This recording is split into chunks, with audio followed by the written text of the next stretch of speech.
Well, as y'all can see here, this is going to be another solo episode because co-host Jalen is too busy simping over Olivia Rodrigo and in his field. Nah, I'm messing with you.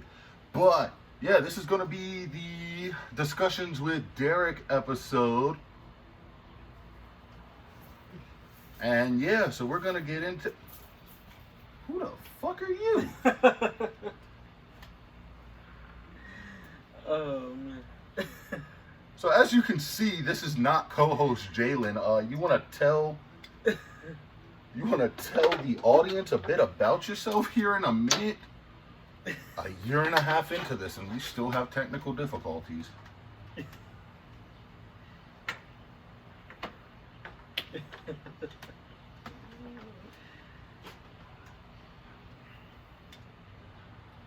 So you want to tell them who you are? I'm Dereck and Jalen's friend, Isaiah. They've been trying to get me on here for a while, and things have been happening. Life and other things been going on with me, so I'm finally here. Yeah, I decided to let this man co-host for a day, so we'll see how this goes and which of the co-hosts I like better. Nah, I'm not going to do all that. Anyways, welcome to the 29th installment of the WhattaPlay Podcast. Some notable 29s. Co-host Isaiah, you want to list off some notable famous 29s for them? I'm going to say Erick Dickerson, the former running back of the Los Angeles Rams and the Indianapolis Colts. Yes, definitely. Definitely. Dude was a monster in his prime. Really great running back, especially when it came to playoff time. He used to wreck my Cowboys up a little bit. But, I got to give props where it's due. I mean, another notable 29 I probably want to say is...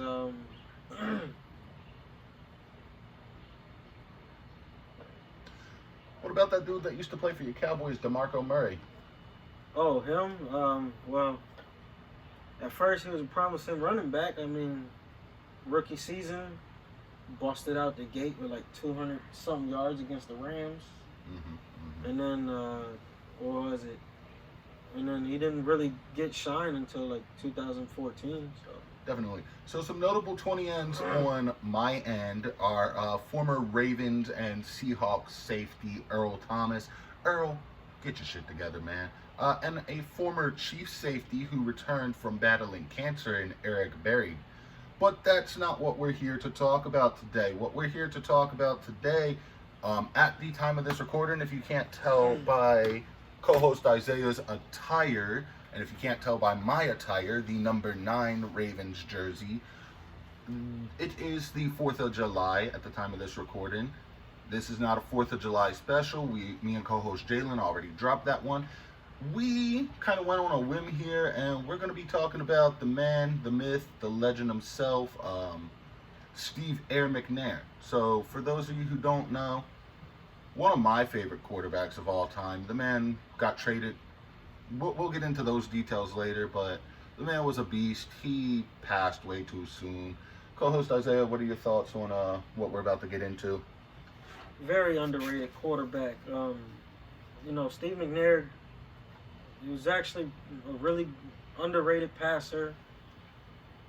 He put up big numbers. He actually ended up winning a co-MVP award with a lot of people's favorite guy, Mr. Peyton Manning. They co-won an MVP together, so that lets you know the type of guy McNair was. And he was one unfortunate play away from being a Super Bowl champion, which, like Dereck said, we'll get into it a little bit.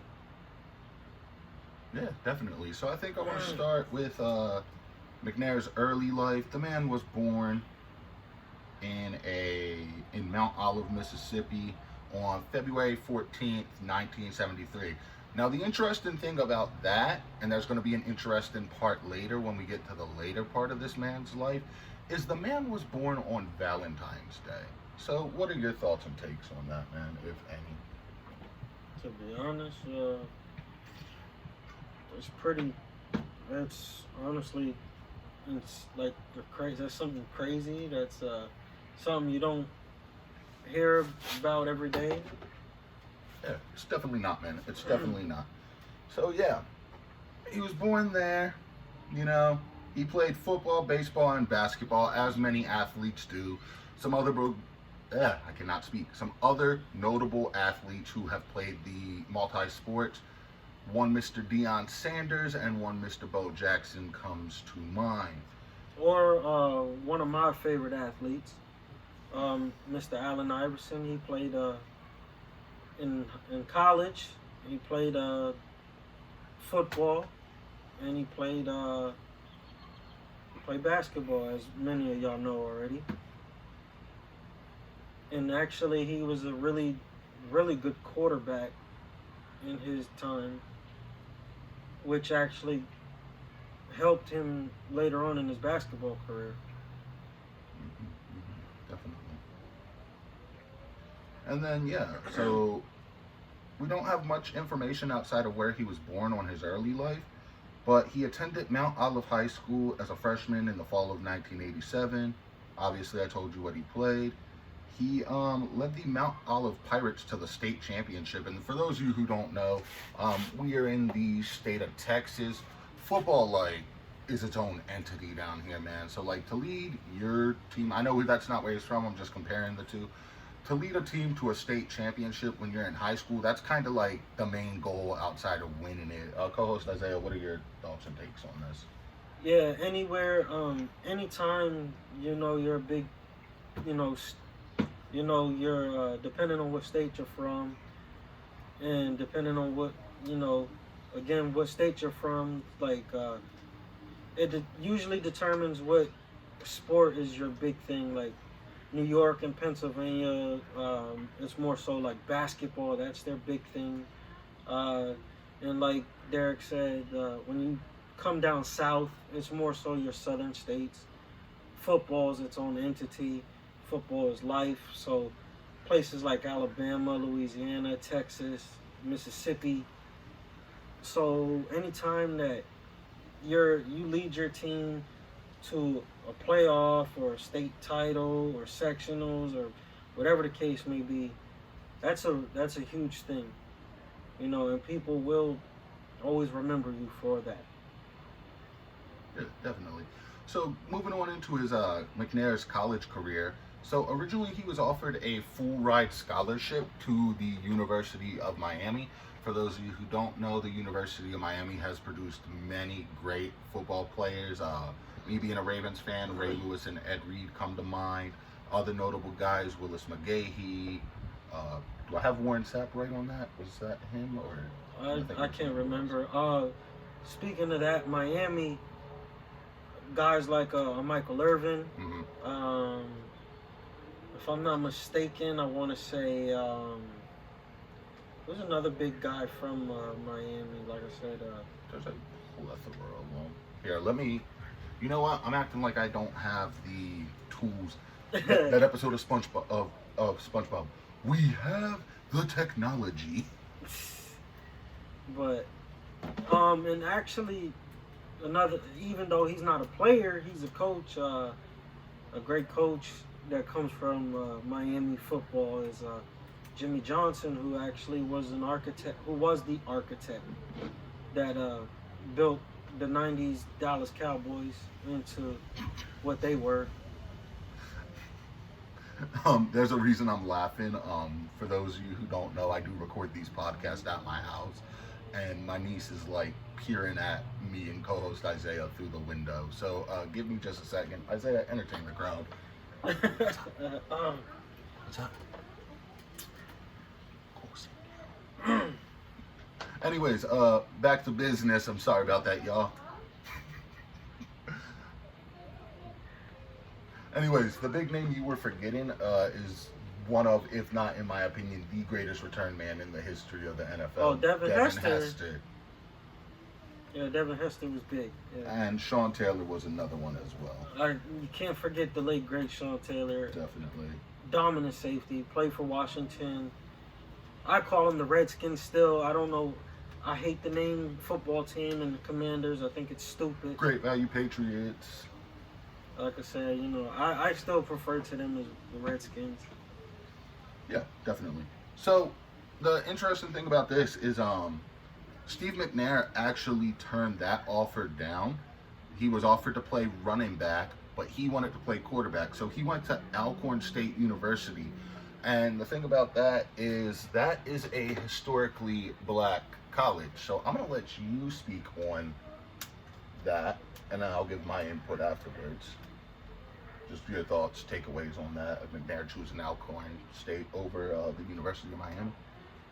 Anytime someone chooses to go to a different school because the school that they really wanted to go to, or one of the main schools that gave them an offer them to change a position, I'm all for it. I'm pro player sometimes. So whenever you decide what's best for your career, even if it's right or wrong, sometimes I'm all for it. Like, for instance, Dak Prescott, Dallas Cowboys quarterback. He grew up in Horton, Louisiana, and he actually got offered to play in. He actually got offered to play at LSU, but they wanted him to play tight end. He told them, "No, I'm a quarterback," because he set and broke so many records at Horton, Louisiana High School. He was a legend. He tore his ACL actually one of his high school years. But long story short, like I said, he turned down an offer to go to LSU. Ended up going to Mississippi State, and the rest is history. And sorry to get off topic about that. No, you're good. Go ahead, man. I'm a big Cowboy fan, so. Wait. Because this is news to me. You need to tell me that LSU, if they would have let Dak Prescott play quarterback, we could have had Dak Prescott. Yeah, we could have had Dak Prescott playing at Louisiana State. And I actually want to go off of I want to pedal off of what co-host Isaiah said. Not really switching positions, or at least to my knowledge, and correct me if I'm wrong here, but there is another LSU, well, there's a LSU guy that is in the league right now who at Ohio State, he wanted to play quarterback.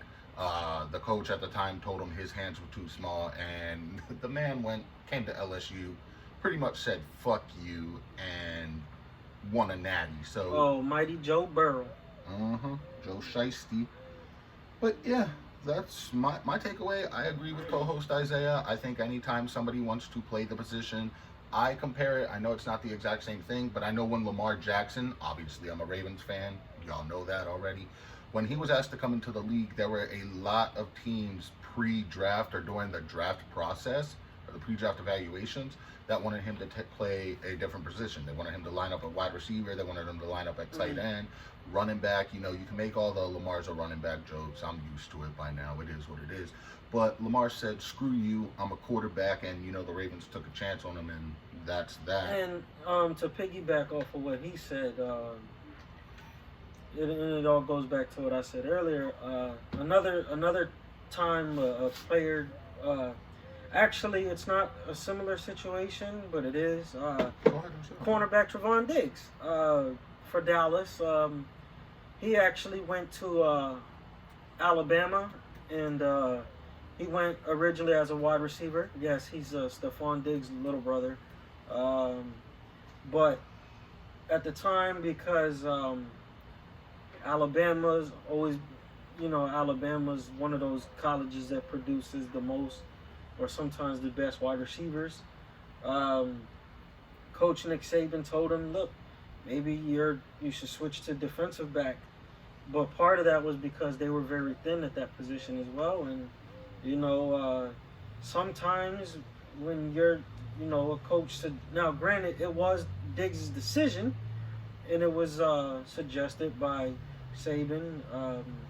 Sometimes a suggestion or when someone leaves a decision up to you and you choose to go somewhere, to switch to a different position or go somewhere else, sometimes that may work out too. Like I said, that all in all, that goes back to being pro player and choosing what's best for them.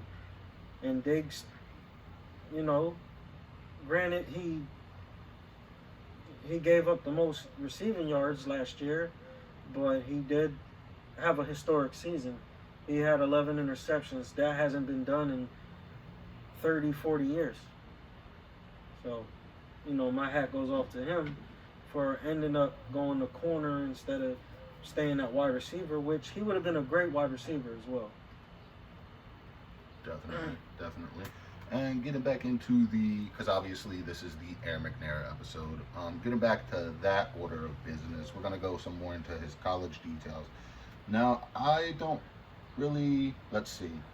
Obviously, like we said, his college that he went to was a historically black university, which competes in division, the football championship subdivision Southwest Athletic Conference is what it says here.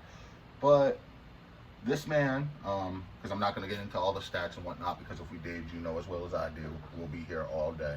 Yeah. So I'm just going to wrap up the college part with his main stats of his senior season. He gained 6,281 combined yards, 904 rushing, 5,377 passing, 56 touchdowns in the process, got a bunch of records, and was named an All-American.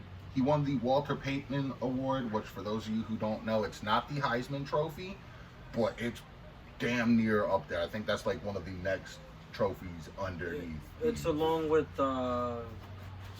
another award that is given out usually besides the Heisman or Walter Payton Award is usually the Biletnikoff Award. That goes usually to the best wide receiver.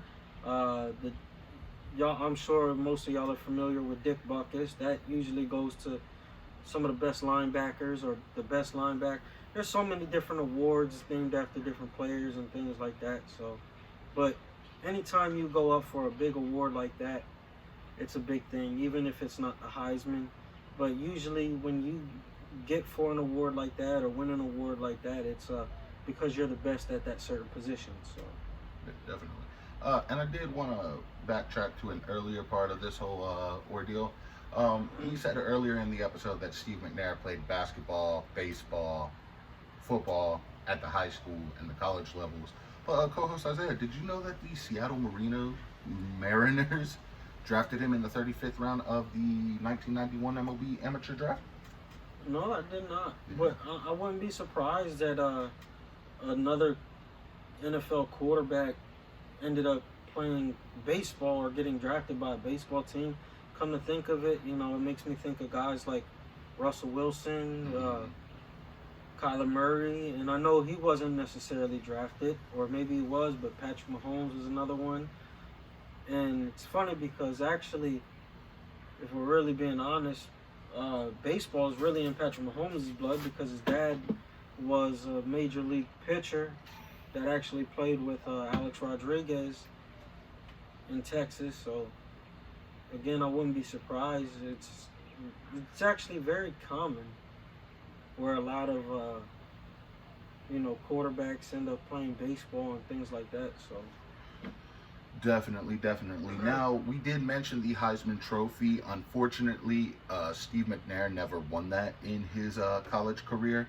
He finished third in Heisman Trophy voting behind Rashawn Salam and I might be butchering this name, Key Jana Carter, but he did set records for his career college-wise. 14,496 passing yards, total offensive yards 16,823. Now his total offensive yards record does still stand. However, career passing yards was eclipsed by Delvin Hodges in 2018.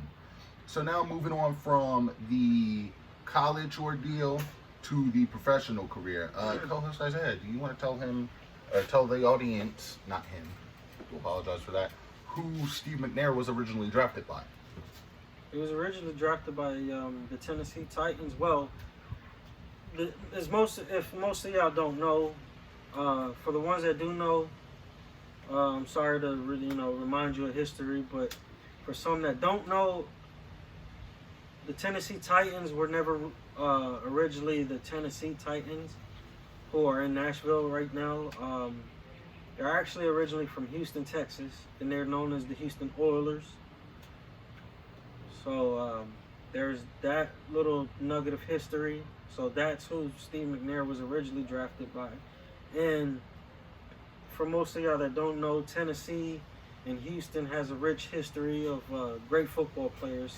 Not just Erick McNair, but one of my favorite players and quarterbacks of all time, Warren Moon. Earl Campbell. Like Derek said, Earl Campbell. Derek Mason. Derek Mason. Some really great names in athletes and players to come out of Houston, Tennessee. Definitely. But yes, with the 3rd overall pick in the 1995 NFL draft, that was the draft the year before both of us were born. Houston Oilers new head coach Jeff Fisher. Jesus, we're not going to rant on Jeff Fisher right now. Selected McNair, making him the highest drafted African-American quarterback in NFL history, and signing him to a 7-year contract. Now, the thing about I'll say this. Sorry to cut you off. Go ahead. But I know he just said we wouldn't go on the rant, but I'll say this. I'm surprised Jeff Fisher didn't ruin him. Honestly, I agree with you there, because Jeff Fisher has ruined many, as one of our favorite rappers, 50 Cent, would say, many men careers. But anyways, 7-year contract, which in today's NFL you do not see unless you're signing like a 2nd-year contract. You don't see rookies getting a 7-year deal. You see them get like a 4-year deal with a 5th-year option at best. Well, the 5th-year options, they don't go to just any rookie. Usually the only draftees or rookies that get a 5th-year option or 1st-round picks. That's really the only ones. So usually, this is why usually after a player's 3rd year on their rookie deal, that's why you see teams are willing to give out extensions to certain players, or once a player's 4th year of their rookie contract is up, they usually either get franchise tagged or something like that until they work out a long-term deal. So that's just like he said, usually rookies I don't think any rookies get that 7-year deal anymore. No. And it's usually 4-year deal, and then with the 5th-year option if you're a 1st-round pick. And depending on how the team feels about you, if you lived up to it or not, they'll either pick it up, like I said, and if they don't pick it up, they'll extend you after your 3rd year. They'll franchise tag you. There's multiple ways to stay with the team if a franchise wants you. So definitely. Now we're gonna get into like what happened with McNair's 1995-96, his rookie season. He didn't start his rookie season. He was actually the backup to Chris Chandler until starting the game December 8 and Week 15 against the Jacksonville Jaguars. So nothing too much of note there besides him being drafted. An expansion team at the time. Yes, definitely an expansion team at the time. 97, McNair's fresh season as an Oilers starter. First team's year in Tennessee as well. 8-8 record, which at the time that was .500, so it's not good, it's not bad, but it's definitely not great. You want to finish better. He had 2,665 passing yards, most for the Oilers in a season since Warren Moon in '93, and his 13 interceptions were the fewest for a single season in franchise history. Led the team in rushing touchdowns with 8 and ranked 2nd behind running back Eddie George with his rushing yards, 674 on the ground. What are your thoughts on his 97 season, co-host Isaiah? His 2nd year, but 1st year as a starter? Yeah, 1st year as a starter, because we're not going to cover every single season. Usually, for someone to... How many touchdowns did he throw that year? I would have to pull up the stats. Let me do that real quick. Usually, when you're a rookie or it's your 1st year starting, usually people aren't going to really jump on you about your statistics because, you're just getting your feet wet in the league and, you're still trying to figure your way out, and also teams are still trying to figure you out. But if you take the league by storm, usually your rookie year, expectations are going to go through the roof your 2nd and 3rd year. And if you struggle your 1st year, teams usually expect you, or people usually expect you to have the second year jump, or some people, have a sophomore slump. It always depends, it's a double-edged sword sometimes. Like, sorry to get into it again, but Dak Prescott, his rookie year, took the NFL by storm. And I'm not going to lie, he did have somewhat of a sophomore slump, or, he took a step back. But, after that, he's gotten better since. I know a lot of people, are going to naysay and things like that. But usually if you take a jump in your statistics, usually that's a good thing. Because usually better statistics are usually going to help your team win.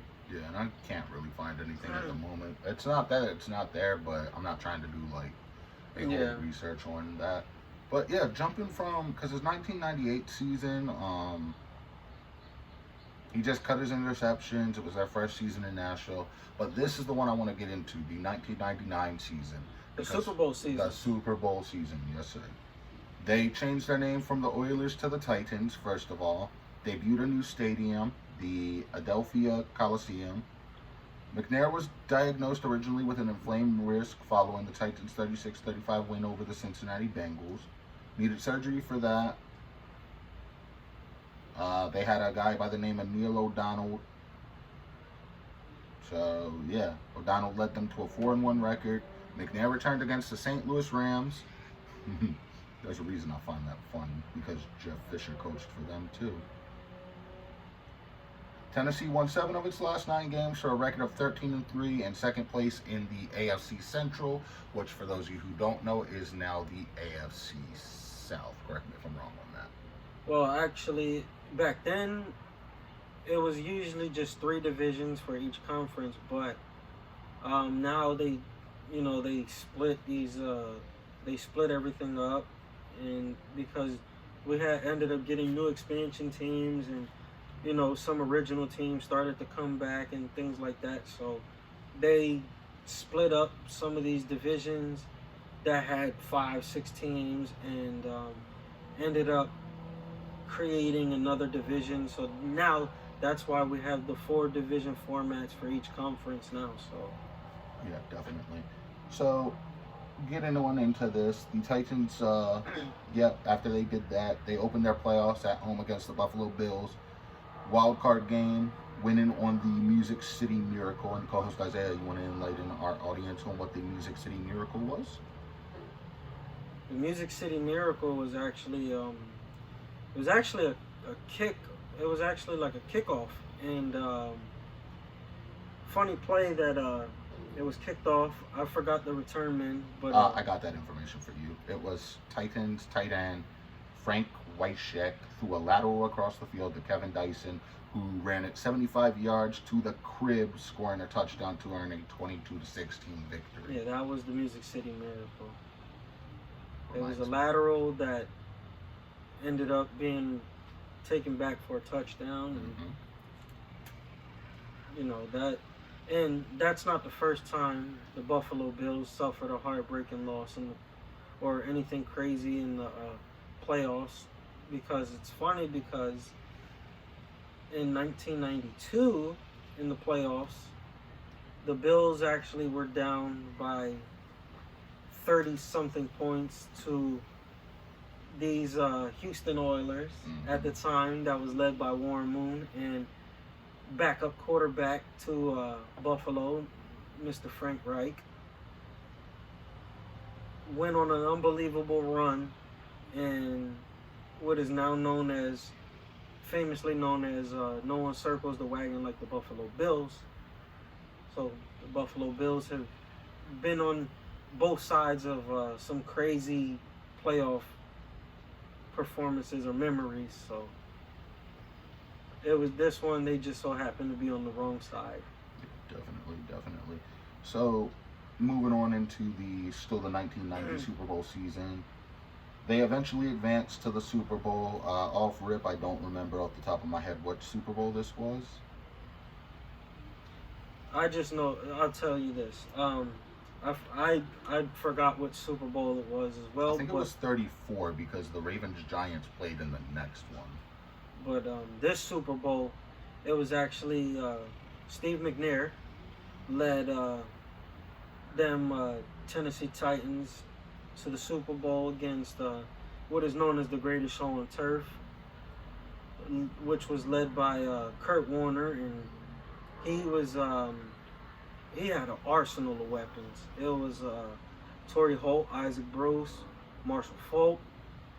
You know, they were loaded up that year. And if I'm not mistaken, Kurt Warner had won an MVP. I think so. But yeah, on that, so I got the info right here in front of me. On the second to last play with the Titans facing 3rd down and 5, McNair was hit by 2 Rams defenders, got away. He completed a 16-yard pass to Kevin Dyson to gain a 1st down at the Rams' 10-yard line.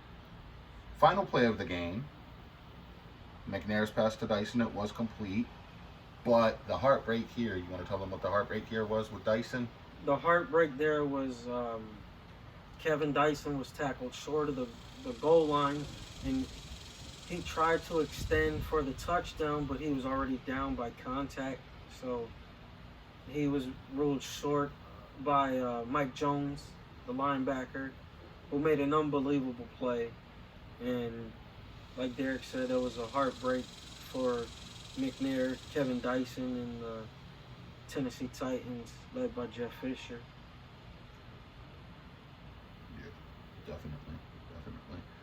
And my thing here is moving on from the Super Bowl season to McNair's. And one more thing, you know, there's no shame in losing to a team, you know, that was dubbed the greatest show on turf and actually led by a really great coach at the time.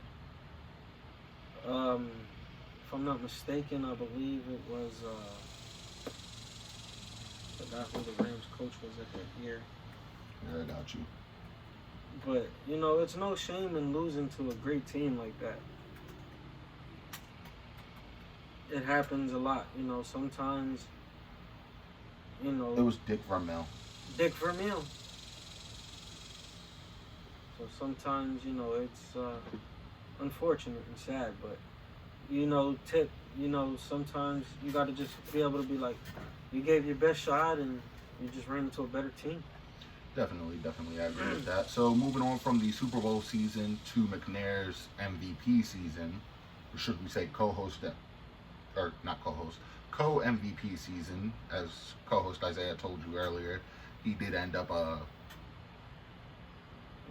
winning the MVP award with Peyton Manning. One of my favorite, if not my favorite quarterback of all time. And I'd probably second that. I love Peyton Manning. Definitely. And, you know, that's someone you would actually want to share an MVP award with, because to sit here and say, hey, I'm a quarterback and, you know, I shared an MVP award with one of the best to ever do it and a guy that holds many records, you know, that's something you should be proud of because you're actually considered one of the best when you do that. So definitely. So McNair was injured. He had a calf and ankle injury that sidelined him for 2 games. Still finished with the best numbers in his career, 3,215 passing yards, 24 touchdown passes to just 7 interceptions, quarterback rating of 104. 12-4 record for the Titans, same as the Colts, but Indianapolis took their division because they held the 2 tiebreaker victories. And at the time of the 2003 season, league leader in passer rating, and he became the youngest in NFL history to pass for 20,000 yards and run for 3,000 yards. Now, I think that record may have been broken. I don't know who would have broken it, though. Probably Cam Newton, Kyler Murray. Lamar would probably be on pace to break it because he rushes a lot. Well, I believe Lamar probably did break that. That's what I'm thinking. I just didn't want to be biased there. But there's a few, like I said, you know, there's a few guys that probably shattered that. Definitely. So we got to move on from that to the 2004-2005 season with the Titans. The only reason we're bringing this up is because that's where things start to get murky. because McNair got injured again, unfortunately. He only played 5 games after the injury. He played a total of 14 games. And then the series of these injuries, the Titans had to make a business decision, and this is where they locked McNair out of team headquarters. They would not let him rehab in its building because they feared an injury would force them to pay the $46 million they owed him. Now, his contract had been restructured so many times that the salary cap reached a hard to manage amount. So the Players Association filed a grievance on his behalf, in which the arbitrator ruled the team violated its contract, opening the possibility for a trade. Co-host Isaiah, what are your thoughts on this? You know, like I said, in this era, things are way different now. Everything is more geared towards the players now. But, you know, this is just an example of a team, you know, trying to avoid having to pay someone and going back on their word, which it happens a lot, but you still see it happen to this day. Yeah, and I'm gonna put it in terms like my mother usually says, a good old boy system, where unfortunately most of these sports teams and franchises are owned by rich white men. So I'm not trying to make it a race thing. It's definitely not. Before we get into that, it's not a race thing. He's just giving his opinion. If I thought it was a race thing, I would have called him out on it. But I agree. So continue. It's, you know, it's a good old boy system. It's most of these teams are ran by rich white men, and you know, they're I'm not gonna say they're necessarily racist, but they're more old fashioned, where have more traditional values in a sense. Exactly. They follow a more traditional way of living, and they're more pro owner and boss and CEO and things like that, instead of pro employee and things like that. So yeah, definitely. So my thing on this, I agree with a lot of things co-host Isaiah said, but moving on from that season into the 2005 season, I want to say, because during that season, this is where Steve McNair, the Titans, and my team, the Baltimore Ravens, were in trade talks, because there was a quarterback, and I'm going to go on a little rant here if that's okay. That's fine. All right. There was a quarterback by the name of Kyle Bowler that couldn't do shit for this franchise. How do you get an amazing defense, have one of the best kickers in? It wasn't Tucker, it wasn't Cundiff, it was Matt Stover. You have one of the best kickers in Matt Stover, and you have one of the best running backs in Jamal Lewis, and you can't do shit with them. So because of that, the Ravens and Titans were in trade talks for Steve McNair. Now, the deal with that is that the Titans were told to wait until a certain point in training camp to start, because the Ravens were under the impression that McNair would have just been released and we could sign him as a free agent. But that didn't happen, so the trade details emerged right before the NFL draft ended up happening or whatnot.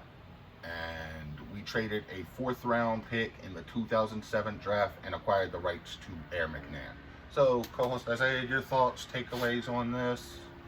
Now, granted, you know, Kyle Bowler, even though he did win a Super Bowl, was that him that won the Super Bowl? Kyle Bowler never won a Super Bowl. It was Trent Dilfer. Yeah, so, you know, Baltimore, you know, they never really had any great quarterbacks until Joe Flacco and Lamar Jackson, which was actually a lot recently.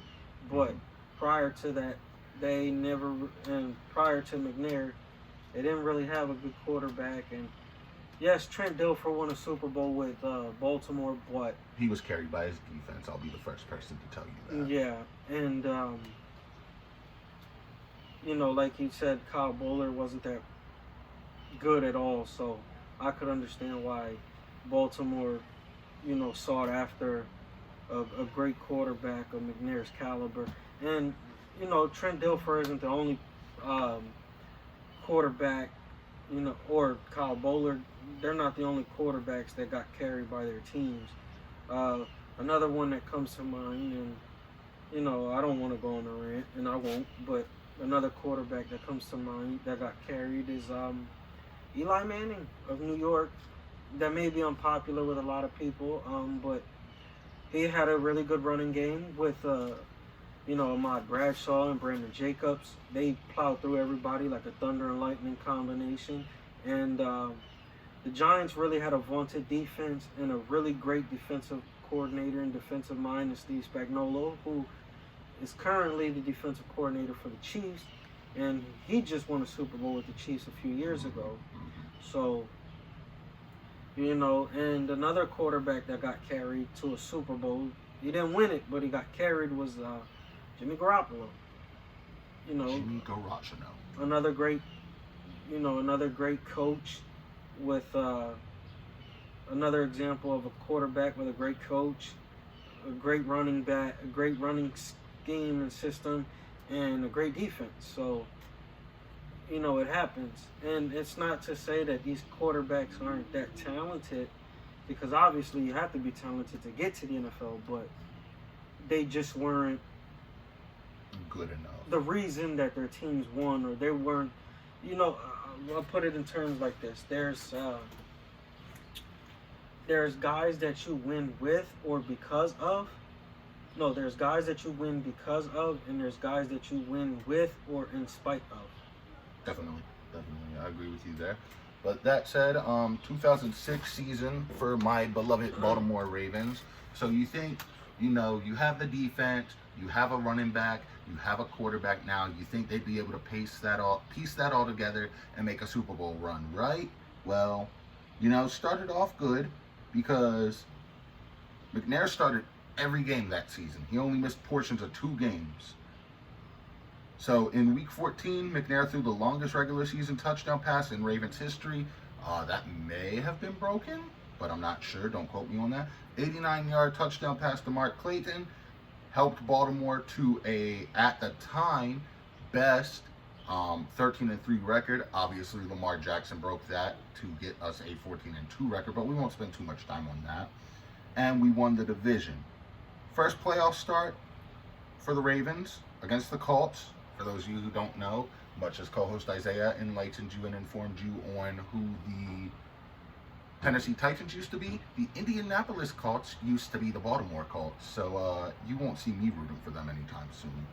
But anyways, McNair completed 18 of 29 passes for 173 yards, no touchdowns, 2 interceptions, and my Ravens lost 15-6, ending our Super Bowl aspirations. And at that time, they lost to Peyton Manning-led Colts, and at that time,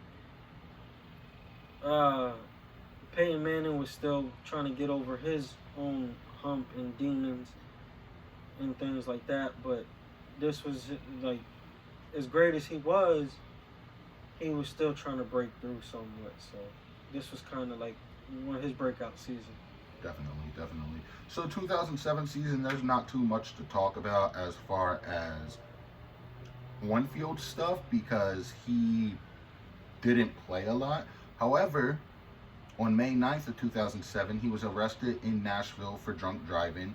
He wasn't driving at the time. It was a misdemeanor offense in the state of Tennessee for an owner to knowingly allow somebody intoxicated to drive the vehicle. Don't drink and drive. That shouldn't have to be said, but even to this day, don't drink and drive. So his brother-in-law pleaded guilty to reckless driving. McNair didn't play in Week 2 against the Jets. Ravens won that game. Did not play the full game in Week 3. He missed 9 more games, primarily due to injury, which injuries I would say seem to have plagued him his whole career. Side note, though, I will give Kyle Boller this. You remember that 17-0 season the Patriots had? Yeah. You want to know one of the teams that almost beat them, but didn't? The Kyle Boller-led Ravens. The Kyle Boller-led Ravens. That's the one good thing that man did for us. So, that said, not really much to get into on the 2007 front. But after 13 seasons in the NFL, McNair announced his retirement from professional football, April of 2008. So... That's what led to Baltimore drafting Joe Flacco. Yes, that is what led the Ravens to drafting Kyle Bowler, Joe Flacco, because the quarterbacks on the roster at the time were Kyle Bowler and Troy Smith. And I think Bowler may have been the starter, or Troy Smith may have been the starter, but one of them got injured and one of them got sick, so Flacco took it. And his rookie year, he almost led the Ravens to the Super Bowl. He got to the AFC Conference Championship game and lost to the Steelers. But enough about that. So what are your overall views, takes? Because there's one more thing we got to talk about before we wrap this episode up. What was your overall takes, views on McNair as a player in his career as far as the NFL goes? Well, as you said earlier, injuries, they plagued his career, most of it, and but when healthy, the dude was a known winner. He might have not have putting up the most flashiest stats. He might have not been a 3,000, 4,000, 5,000 yard passer. He might have not thrown for 30, 40, 50 touchdowns.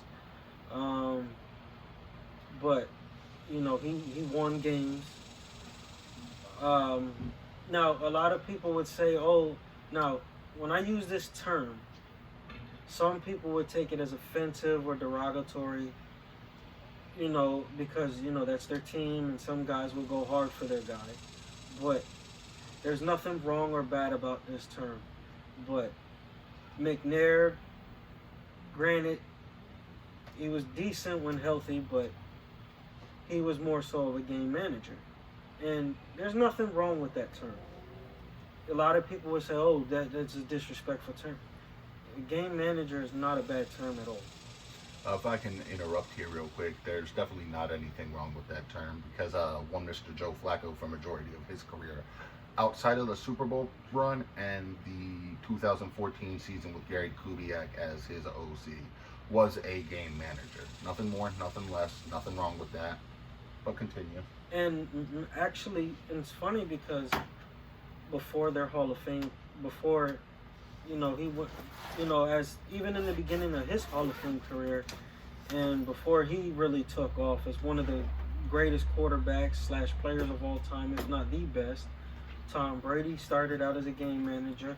Russell Wilson started out as a game manager. Peyton Manning led the league in most interceptions his rookie season, if I'm not mistaken. So yes. We all start somewhere.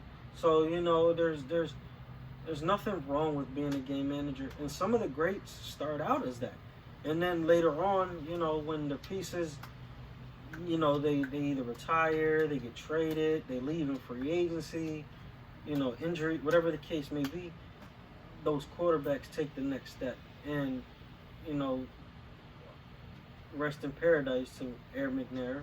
And there's a reason co-host Isaiah said that, and we'll get into that in just a minute. But, he was, like I said, he was a game manager that he can make some big time throws when needed and make some big time plays with his feet. And like I said, he was a known winner. He could win games, and there's nothing wrong with that. Definitely. And my takes on this, I agree with a lot of the stuff co-host Isaiah said. There's a certain quarterback that plays for my team that I see a lot of Steve McNair in, and that's not a bad thing in any sense or way. But you look at the comparisons, Lamar doesn't have, and I'll be the first one to admit this, and it's not a knock on Lamar Jackson's game at all. He doesn't necessarily have the best passing yards when it comes to being a quarterback. He has great rushing numbers, whatnot. He's an electric player. Yes, definitely. He won an MVP. McNair won an MVP. Lamar can get your team to the playoffs, but until recently couldn't get that team over the next hump. I saw a lot of that with Steve McNair. Both great Russian quarterbacks, or mobile quarterbacks, should I say. So that's my takes on that. And then the reason co-host Isaiah said rest in paradise to Erick McNair is because on July 4th of 2009, 2 months after he retired, because McNair did retire in April of, did I say 2009? I meant 2008. Yeah, I think 8. It was 8 or 9. McNair was unfortunately murdered by his mistress after he had put his kids to bed. And, you know, it just sucks to see. You don't want to get caught up in all that stuff. You don't want to get caught up in scandals. But I do find it a bit interesting that he was born on a holiday and also died on a holiday. That's not something that happens very often. So, you know, No. that is, you know, an amazing or, you know, special circumstance too. Definitely. So, fun segment. Me and co-host Jalen, when we record these episodes, we like to do a fun segment. Seeing as this episode pertains to Steve McNair, what would you say your favorite moment of Steve McNair's career was? Even though it wasn't a good memory for him, but the fact that I'm gonna say I actually have two. So Go ahead. my first one will be. You know, unfortunately, one of the most memorable ones, you know, the pass to Kevin Dyson that fell short of the end zone. Even though Dyson caught it, but he was stopped short. That because, you know, McNair was a reason his team went to a Super Bowl. And like I said earlier, you know, I'm surprised that Jeff Fisher didn't ruin him, because Jeff Fisher ruins a lot of quarterbacks. And my second memory is him winning co-MVP with Peyton Manning, because, for one, not that many people win co-MVPs, if any at all. And to sit there, like I said earlier, to sit there and say that you won an MVP alongside one of the best quarterbacks of all time, that shows merit, and that shows that at one point you were considered a top, not just player, but a top quarterback, which means a lot. Definitely. I definitely agree with those assessments. My two favorite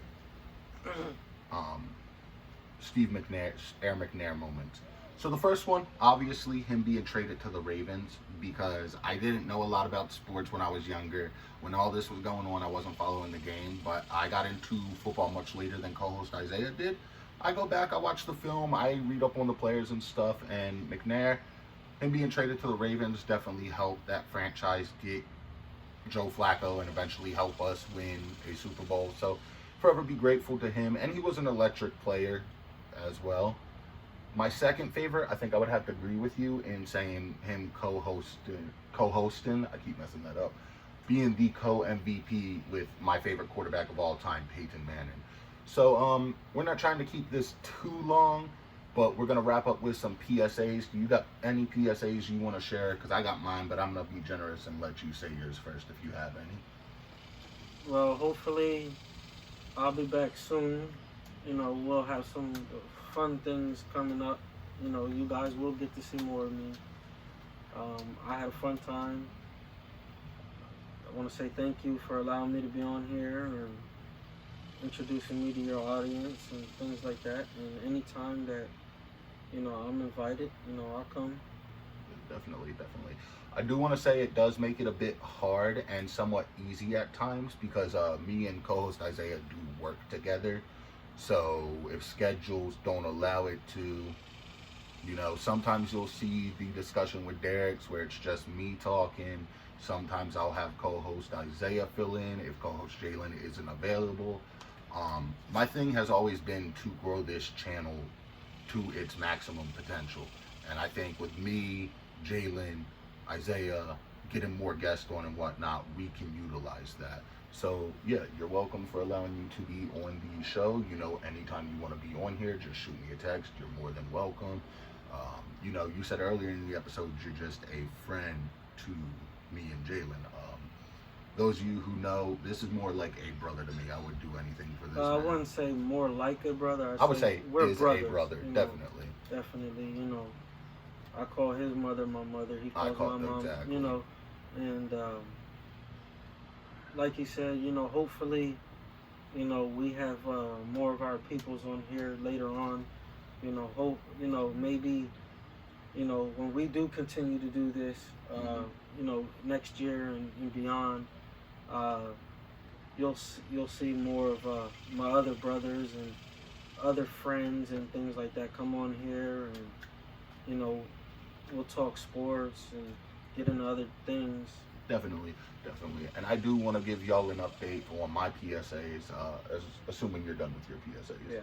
Yeah, definitely. So we have big things coming. I've said that from the jump. One, there's a reason I'm utilizing and trying to grow my Twitter. That's so I can get more people who like sports, because that's who I follow on Twitter. I follow people who like sports. I don't do that political bullshit. Save that for real life. Twitter is an escape for me. It always has been. It always will be. I want to get that following built up. I want to get to like 10K followers. So, hi. I do apologize again. My niece has her face pressed to the glass door. But yeah, I want to get to 10K followers. The WhattaPlay Twitter podcast, I want to get that verified. I want to connect. I want to make connections. You know, if we could get a guy like, you know, how amazing would it be if we shot our shot and could get like a guy like John Cena on this show, or a former Ravens player, or a former Cowboys player. Just any, like, just to get anyone, you know, big out there, you know, from, and, you know, he can be from Central Texas, he can be from, you know, another place. Just anyone, you know, that's a big name. Definitely. To help build this brand up. And also, for those of you who don't know, I mentioned on a previous podcast with co-host Jalen, I'm going to be dropping merch, or we're going to be dropping merch, I should say. I want to get somebody who's a good graphic artist who can make that design, because I don't want to put out just some generic bullshit. Pardon my French. But this is something I care about. This is something I invest. And you can ask co-host Isaiah. This is something I spend a lot of hours on. Yeah, he does take this serious. You know, this is his baby, so definitely. You know, he's gonna try to do his best to make everything official and nice for you guys. Nothing cheesy or, you know, fake or anything. Yeah, we're not trying to do that banner from The Office where it just says, "This is the WhattaPlay Podcast." Yeah, nothing too cheesy or anything like that. So this is authentic. You know. Definitely, and I want to start, well, we want to start working with like other content creators and whatnot as well. But that said, other PSAs I have, go watch Steve McNair's A Football Life. It definitely gives some more insight to Steve McNair as a player and who he was. I also want to say, I do believe personally, I think I would have liked, because he's been eligible for a while, I would like to see Steve McNair be in the Hall of Fame, but I don't want it to just be, oh, it's because he died. Like, let the man get in on his own merit. So that's all I have to say on that. Isaiah, it was great having you on this episode, and we're going to wrap things up here. So, all right. Yeah, I'm just got to end this. Yeah, it was nice talking to y'all. We'll tune in with y'all next time. See y'all later. And yeah, we'll be back. So.